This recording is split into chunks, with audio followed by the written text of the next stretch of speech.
I moved to Newcastle so I could study youth work at the TAFE because it's something I'm really passionate about. There's a lot of young people that are facing homelessness, and they're actually getting younger. I didn't actually have a house to come to when I got to Newcastle. Generally there is no vacancies a lot of the time, and it is quite hard to find under 18s. There might be abuse in the home, there might be violence, there might be alcohol.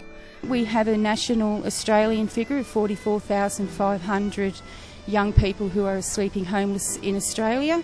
They come here being told, oh, it's really easy to find accommodation, and then there's none at all. It's not exclusive to any particular cultural group or socio-economic group. It's really wide-ranging. If you can't speak English well and you don't know much. Certainly I've heard lots of stories about international students being attacked on the streets or being abused in general. So that's a situation that's faced by a lot of people who don't look white. It's hard to get a job, so which is very important. We just working hard. And landlords can get extremely aggressive. Yes, it was hard because we didn't know anyone in Newcastle. Sleeping out in the street's a dangerous thing. You know, you could get mugged, you could get murdered. There isn't a lot of options for under 18-year-olds. I used temporary accommodation and it wasn't too pleasant. I think we tend to hear lots about homelessness in Sydney and capital cities, but I think we really are not aware of homelessness in our own backyard and in the Newcastle area. I just went through a couple of rough patches with my parents, and it just caused me to leave home. When a young person or anyone becomes homeless, they're generally scared. Yeah, a couple of mates of mine ended up on the streets a while back. They started hanging out with the wrong people, getting into some bad things like drugs, going out all the time. I lived out of home for about 18 months when I was 13, 14, 15. I lived on the streets for about 2-3 weeks and couch top. By the time they turned around for help, no one knew where they were, no one knew what they were up to, and no one wanted to help them. What they can become is very isolated in their own community. I lived with friends, stayed with friends whenever I could. If not, I just used to catch trains like to and from Sydney and go walk around Sydney. Homelessness can happen to anyone. Yeah, that's my experience, I guess. Just couch surfing and sleeping rough a little bit, but that's about it. A lot of homelessness people come with their own stories on experiencing tough times and how they've worked through the tough times. A lot of these people are remarkable. They're an inspiration. I didn't really have any support. I didn't know where to go or what was available to me. Like when I was sleeping rough, I was only 13. I think that a lot of citizens out there don't know where to begin themselves because it's not out in the open and they're not aware of it. Not many people knew that I was homeless.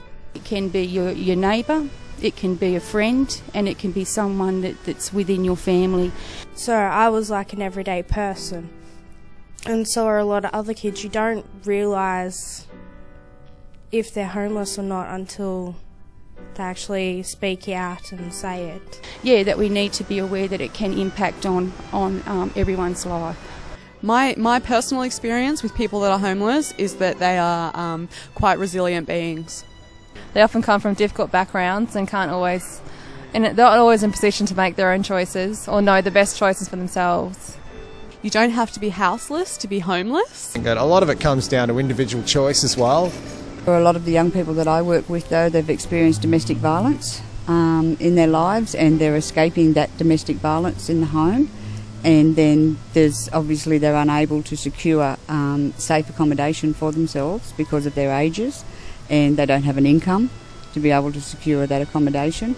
And with a lot of other young people, they are also escaping sexual assault or drug and alcohol concerns through their parents or carers that they currently have, so they're also escaping those things as well.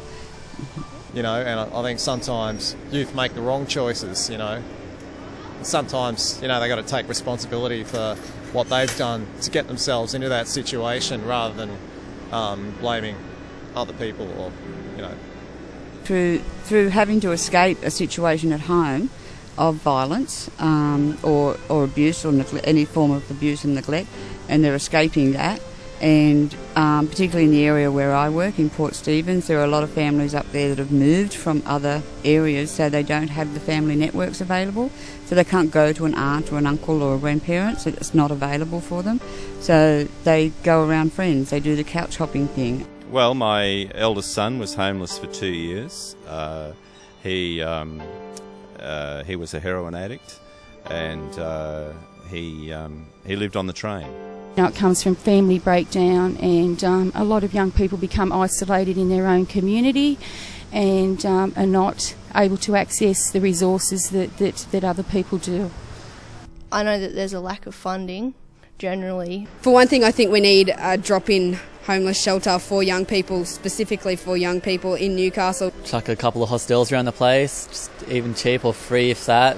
Heaps of kids that are sleeping rough every night on Newcastle streets, and if they had just that warm bed to go to and someone to listen to them about their issues and just someone to spill on, I reckon their lives could turn around a whole lot more quickly than what they would without those sort of facilities. Probably more funding from the government and more understanding the people who are homeless. They often come from difficult backgrounds and they're not always in position to make their own choices or know the best choices for themselves. I don't feel as though a lot of people know about support structures and services that are available. I slept out when it was cold, and it gets cold in Newcastle and it gets wet and it's not pleasant. So if you ever see anyone on the street, they deserve respect. They're not there because they want to be, they're there because they've had a hard time and they need anyone's help to get back on their feet. I was always thankful when I knocked on someone's door at 7, 8 o'clock at night and said, "Oh, can I come in for a feed and a shower?" and they'd let me in. I always appreciated that sort of stuff. Everyone needs a place they can go to or someone they can turn to, even if they got next to nothing. I didn't have any money, I didn't work or anything, so I couldn't exactly offer them anything except for maybe like cleaning up after myself in the morning. So yeah, I always appreciated just those small little things. There's lots of services that are out there that are available for homelessness, but I guess when you're a homeless person, it's being aware of what is out there. So I think that would be my number one solution, would be to put some sort of drop-in shelter in Newcastle. So it's really important that we listen to their stories. A lot of young people will start to tell people about their stories. That's a way of them dealing with the issue. But it takes people in the welfare industry and within services like us to hear their stories, because they're pretty powerful stories, and that's how they can deal with the issues and work through them.